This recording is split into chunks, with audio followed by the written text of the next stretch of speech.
Assalamualaikum warahmatullahi wabarakatuh, saya Sandi Setiawan.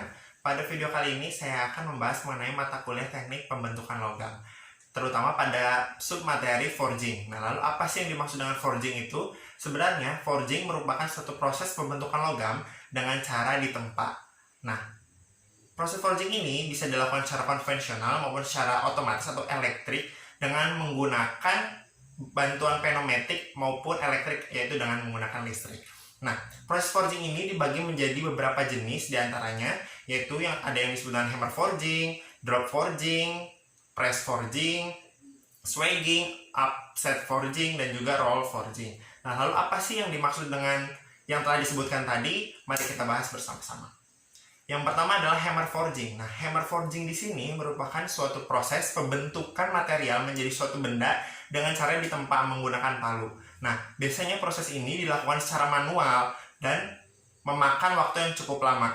Contoh bendanya adalah seperti dalam proses pembuatan panci atau wajan, seperti itu.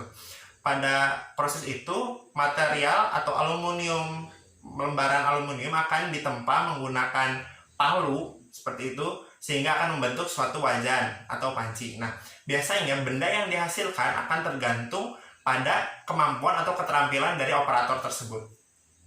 Yang selanjutnya adalah ada yang disebut dengan drop forging. Nah, drop forging ini yaitu proses pembentukan suatu benda dengan cara material tersebut dimasukkan ke dalam dies atau cetakan sehingga material tersebut akan dipres pada 12 sisi sehingga benda yang dihasilkan akan membentuk sesuai dengan cetakan tersebut. Yang selanjutnya ada yang dimaksud dengan press forging. Nah, press forging di sini bertujuan untuk membentuk suatu benda dengan ukuran yang uniform atau selaras. Seperti itu. Nah, biasanya pada proses ini tidak perlu menggunakan dies atau cetakan.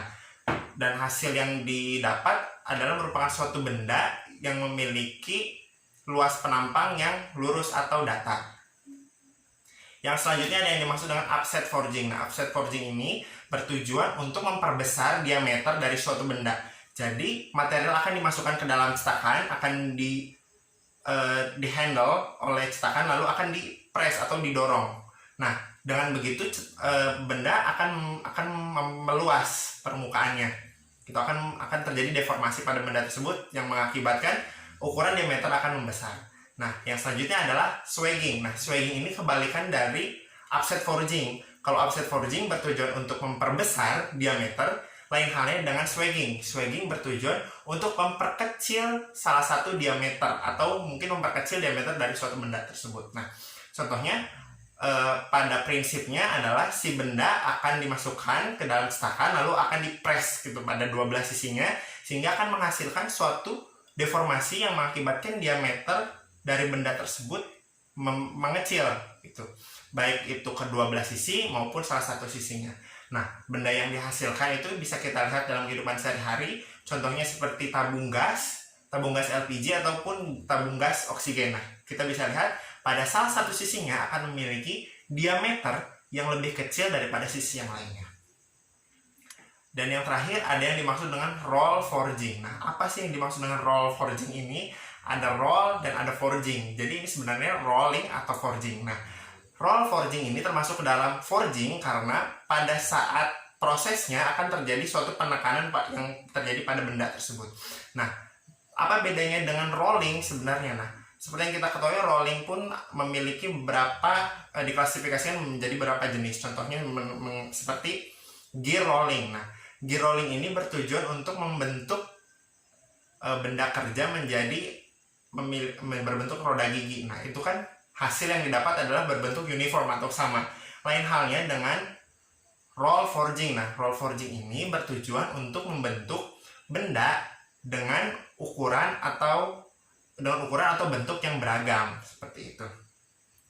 Nah, yang selanjutnya selain diklasifikasikan menjadi beberapa jenis forging atau pengerjaannya, forging pula diklasifikasikan berdasarkan dies-nya atau cetakannya. Nah, di sini ada 4, yaitu ada yang dimaksud dengan open dies forging, closed dies forging, block dies forging, dan juga conventional dies forging. Nah, lalu apa sih yang dimaksud dengan open dies forging? Nah, open dies forging di sini merupakan cetakan atau proses pembentukan dari logam yang menggunakan cetakan yang terbuka seperti itu. Sedangkan closed die forging seperti namanya yang menggunakan cetakan tertutup gitu. Dan yang ketiga yaitu ada yang dimaksudkan conventional dice forging. Conventional dice forging ini sebenarnya mirip dengan block dice forging ya, seperti block dice forging. Jadi block dice forging ini pada prinsipnya memasukkan benda kerja ke dalam suatu cetakan gitu, sehingga akan terbentuk sesuai dengan ukuran atau bentuk dari cetakan tersebut. Namun kelemahan dari block dice forging ini adalah memiliki ukuran yang kurang rapi dan juga ketelitian yang sangat kurang. Beda halnya dengan conventional dice forging. Nah, conventional dice forging ini memiliki ukuran yang lebih teliti dan juga kompleks seperti itu. Nah, untuk perbedaannya sendiri mengenai casting dan juga forging, sebenarnya casting dan forging itu memiliki kesamaan yang hampir mirip. Casting membentuk benda dan juga forging juga sama membentuk benda. Namun ada beberapa perbedaan yang cukup mendasar mengenai casting dan juga forging. Nah, untuk casting sendiri sama, itu proses manufacturing yang bertujuan untuk membentuk suatu benda. Namun di sini material yang dibutuhkan itu berbeda.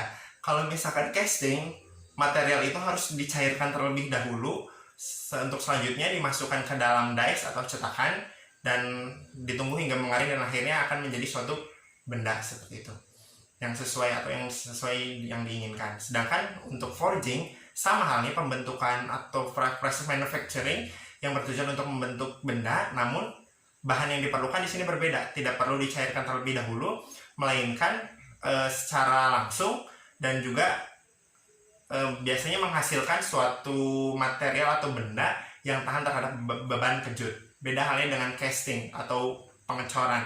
Pengecoran di sini biasanya menghasilkan benda yang cukup getas seperti itu, sehingga kurang cocok untuk digunakan pada benda-benda yang sering mengalami beban kejut.